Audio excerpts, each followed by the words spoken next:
Let's start with a simple question. What is trust? It's a big subject. In fact, a quick search shows that on Amazon alone, there are over 36,000 books with the word trust in their title. Put simply, trust is the intersection of our hopes, dreams, and wants with our worries, insecurities, and fears. It is both a feeling and a process. Emotionally, trust happens when we open ourselves up to other people, believing that they won't take advantage of our vulnerability. It can be a challenging thing to do, and that's why we're much more likely to trust people we know or think have our best interests at heart than we do strangers. But trust can also be a much more logical, calculated process where we assess the potential downside, such as the other person's behavior, and balance this against the possible upside, which is the thing we want, and conclude that they will act in a way that is reliable and predictable, which will meet our needs. We call this predictive trust.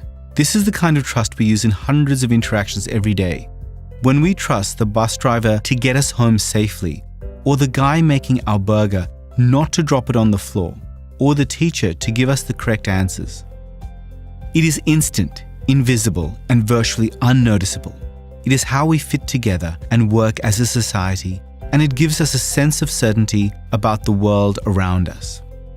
So how do we decide who and when to trust? Well, research has shown that people can actually decide within 100 milliseconds whether or not to trust another person. Literally, trust at first sight. Some of it is biological instinct, but when we are deciding whether to trust or not, our brains also go through a process called mentalizing, where we think about the mind of the other person and try to figure out their intentions. To help us understand how trust works, 3 clever university professors came up with something called the trust equation, a simple way of showing the ingredients of trust and how they work together. To build trust, we need 3 things: credibility plus reliability plus intimacy. Credibility is strongly linked to competence. Does this person know what they are doing? Do they have the knowledge and skills to get results? Reliability is all about consistency. Do I believe that this person will do what he/she says they will do? Do they keep their promises? And finally, intimacy. This is about how close and connected we feel to the other person and how safe we feel sharing with them. The stronger each of these elements are, the stronger the level of trust. But there is one thing that undermines all this good stuff, and that's something called self-orientation.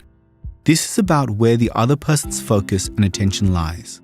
Do they have our best interest at heart, or are they in it for themselves? Do they really want to help me, or are they trying to meet some need of their own? As self-orientation increases, trust decreases, and vice versa. To maximize our trustworthiness, we need to focus on boosting the 3 top elements and shrinking the bottom one down to size. Once broken, trust can be a very difficult thing to repair. It hurts. But there are some simple steps we can take to rebuild the bridge between ourselves and others, even if it wasn't our fault. The first and most important step is to fully acknowledge how the other person is feeling. Just listen and don't try to justify, minimize, or explain away their feelings. Make them feel heard. The second step is to take the responsibility for the hurt away from the other person. This is a hard one if you weren't the one that actually caused the problem.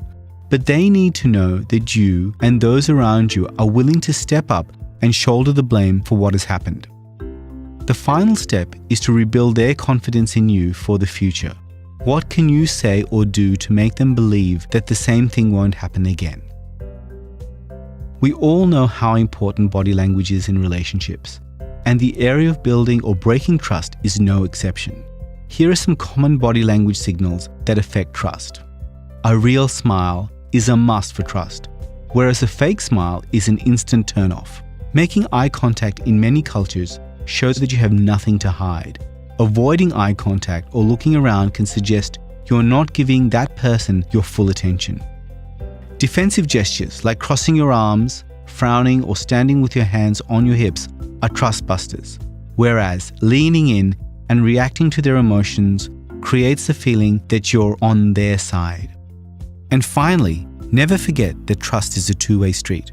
To get it, you have to give it. So next time you want someone to trust you, think about how you can take the first step by showing that you trust them.